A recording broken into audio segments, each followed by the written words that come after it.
these screens and these, apps are really harmful for us, our society, our brain. It disconnects us. It hurts our social skills. And I'm worried for our kids. I really am. The more you can minimize the screens, the better.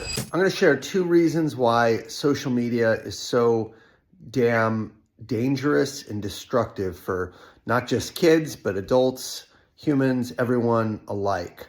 The first reason is because it is very addictive and it pulls you away from getting work done. I've had a lot of deep work to do this morning, and I found myself going on Instagram and watching these short videos and memes, and I was like, whoa, it's not something I do often at all, but once I started going, it was like one after another, and you just want to keep clicking. And I could see myself being pulled in. And what happened is I actually didn't get my work done that I wanted to do. Now, fortunately, I've trained myself enough where I can just stop and be done and put my phone away for the day. But the tendency, the addictive tendency, and that dopamine rush that you're getting from social media, it's activating the pleasure center in your brain.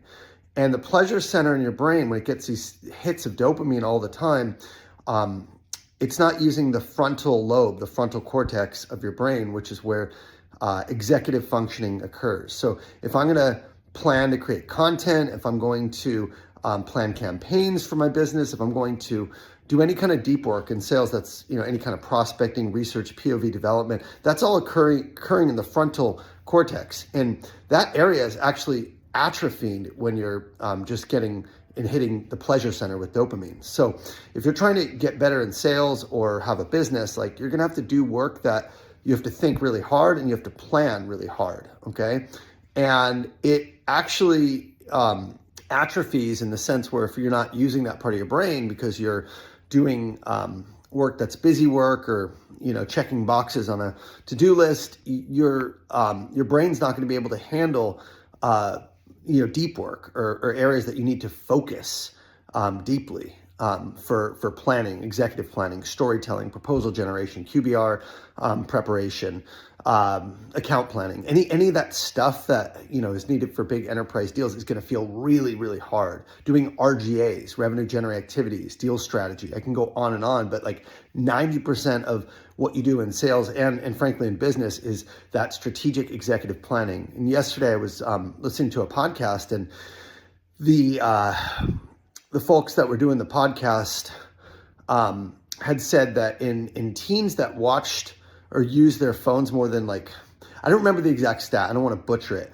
but there was a factor of IQ decrease in people that were on social media by a factor of 10. In other words, your IQ went down by 10. That's a significant deviation for people that use social media more than several hours a day and specifically were on their phones, and boys age 15 to 20. They did a huge study, and the ones that were on their phone were actually at a lower IQ. So you're changing your brain, okay? And again, don't quote me on the exact stats. I don't remember how many hours it was or how many people or anything like that, but it was significant where it was talked about in this podcast where they were doing brain scans, and also the frontal cortex was not as active. It was not as online for people that were consuming too much social media and specifically addicted to their phones. That's the reason number one, is you're not going to be able to plan, to execute, to be strategic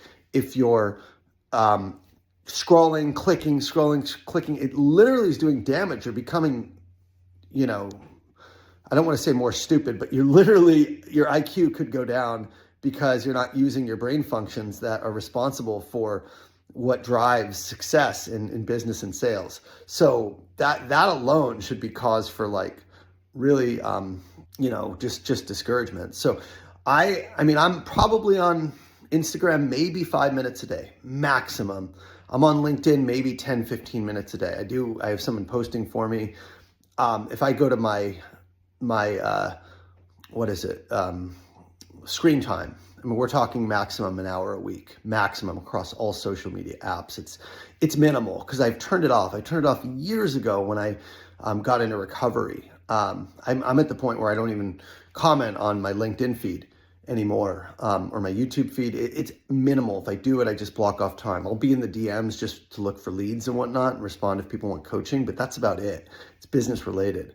So for me, like, boring is beautiful. It's not, you're not getting that high. You're going to crave it. Trust me, right? It's not easy. Even after 5 years of like not being on social media extensive, not smoking weed, not, getting drunk, not watching porn, not playing video games, all this stuff I used to do, like I don't do anymore. And it's kind of boring. I find myself craving, and like I'm ADHD and I like need to have something, have a hit.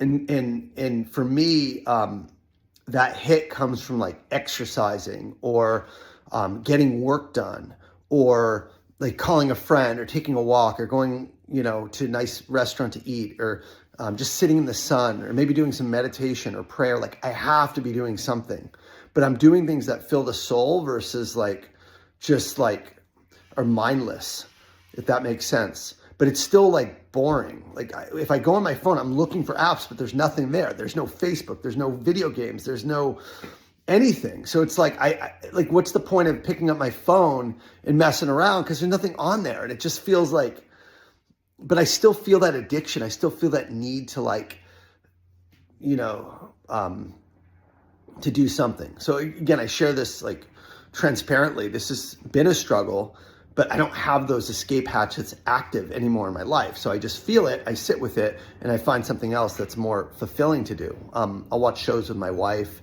I'll play with my kids a lot. And that's what life is about. It's not about sitting at a fucking screen staring and clicking. These screens and these, apps are really harmful for us, our society, our brain. It disconnects us. It hurts our social skills. And I'm worried for our kids. I really am, for my kids. And so again, there's certain things you can do to like build your brain up. For me, I use a system called the 12-week year, where, it's really important for me to like have a list of what I'm doing and be able to just like track what I'm doing, block my calendar, stay super busy, and give myself clear directions, or else I'm naturally going to gravitate towards the screen or towards distraction. And that's going to make it hard to be successful as an entrepreneur, and certainly impossible to have sustained success as a seller. You might be working 2 or 3 hours a day on RGAs and then wasting the rest of the day with busy work, emails, Slack, and just things that aren't moving the needle because you're not, again, using your frontal cortex. So I'm kind of rambling here, but that's like the reason number one is you're doing damage to your brain, and it's going to prevent you from developing the skills that you need to make, a lot of impact in the world and to build a lot of wealth for you and your family. And those are the executive planning skills that are in the frontal cortex. The second reason I think social media is really dangerous is because comparison is the thief of joy. And on social media, any apps, anything digital, you're seeing all these people like show off, flaunt. I went on Instagram, and again, it's like these perfectly made memes and production quality and beautiful people or whatever. And I'm just like picking up my cell phone and making videos. I'm like, man, my production quality sucks. And it doesn't suck. I'm here to serve. I'm here to help. I don't care if I have a production team or a great intro or outro. It's not what I stand for. I stand for coaching and training sellers. So immediately though, I see myself, I'm not Dan Martell. I'm not Tony Robbins. I'm not this influencer or whatever, because they're putting so much higher time into like production quality. Second thing is like, again, I see it with my wife. She's on there and it's like, she sees other women doing like makeup tutorials or houses that are beautiful and have like amazing design, or gardening, or, it's all great. It's like creative things that she's doing that she loves, but it makes her feel like we aren't good enough, or in some ways we're lacking, right? Because she sees all these amazing things and it's like, well, what about our house? People cooking these beautiful gourmet meals, or people, I don't know. It's just like you're seeing the best of everything, and it makes you compare to what you have, even if it's like aspirational to like get better. Like my wife gets a ton of ideas for outfits, design, style, but it also like feels there's an inherent message in that what you're doing is not enough. Even like with me, I post, here's how to make $1 million in sales, right? And I'll share my strategy. And if you're not doing those things, if you're not doing deep work, if you're not doing prospecting to executives, if you don't know how to storytell, you're gonna be like, man, I don't know how to do these things. I feel bad about myself, right? Now, again, it's good to learn, it's good to grow, and it's good to have mentors. I'm not saying it's not, but there's an inherent danger in seeing yourself as different than the people that you look up to, right? If you want to model and you want to learn and you want to get a mentor, that's one thing. But if you're like looking at other people and feeling bad because you're not doing those things and you have no intention of changing or growing and you're just kind of seeing it and it's like, well, this person's here and I'm over here, then that actually is it's really harmful to your self-esteem and your confidence, because you're gonna be like, I'm not good enough. I don't matter as much. I'm not enough. And there's gonna be a lacking. And when you're lacking, you can't enjoy what you've already had. You can't enjoy the wonderful life you have. You can't enjoy the family you have. You can't enjoy the job you have. You can't enjoy the income you have because it's not enough. So I just think, again, the more you can minimize the screens, the better. I can share what I do is I just took off all the apps that were like dopamine charging in my phone. I still have LinkedIn for business, but I'm not on that much. I have YouTube because I make YouTube videos, but I'm listening to podcasts on Audible and I'm watching content on YouTube around like personal development and business. So it's educational. If you keep your apps to educational apps versus entertainment apps, I think that makes a big deal, makes a big difference, because the entertainment apps will suck you in and you can go for hours and just mindlessly scroll. So my entertainment is with my family, with date nights, with concerts, with my kids, with TV shows that we watch, with like exercise. I'm just not getting my entertainment from like my phone. I think that's really important. I've taken all those like dopamine inducing things off of my phone. So I pick up the phone and it's like, this is boring, this is stupid. And I put it down pretty quick because there's like nothing on there.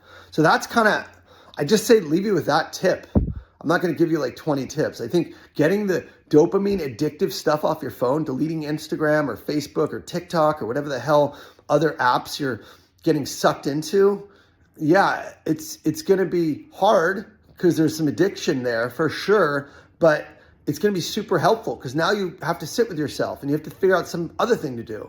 And it's probably going to be something that's productive and good for you versus sucking your time away from going towards your goals, achieving what you want for your dreams in life. So I'm going to finish this rant, but subtracting social media, subtracting your phone and minimizing how much you do it is so critical to developing, that part of your brain, your frontal cortex, and also your deep work, getting better at it, and also not comparing yourself to everyone else in life. And that to me makes it so worthwhile, because I do think people are less strategic now, and they don't plan as much, and they're just kind of like very reactive. And the other part of your brain, the planning part, executive planning, is all about being proactive, planning your day, planning your week, planning your strategy. And when you cut it off, when you do something called addition by subtraction, and you remove the things that don't serve you, that gives you time and space to add the things that do. So if you want to learn more habits, addition by subtraction is one habit that I talk about. If you want to learn more habits that can help you become a sales champion and an entrepreneur that's very successful, this is just one of them. It's subtract the stuff that's pulling you away from living the life of your dreams, achieving your goals. Here's a video up here called Habits of Sales Champion. You can watch it. It's a full keynote. I give you all the other habits that I did to become very successful in sales and run now a very successful coaching company. And then if you want to work with our team and you need help with actually breaking some of these habits, subtracting some of these vices or addictions that you might have, like that's a big part of what we do in my program, the habits development, the frontal cortex development, the deep work, the planning. And if you can't do it on your own, if you haven't been able to, like, get the help you need. Talk to my team, help us help you. So again, watch the keynote, Habits of Sales Champion. And if you want to book a call with my team and really work and talk about where you need help and work with one of my coaches, like, get the help you need. Don't go at it alone. I tried that for years. Until you have support and accountability, it's very hard to do on your own. So don't feel shame in not being able to do it. Get the help you need, book a call with our team. All right, I'll see you guys later.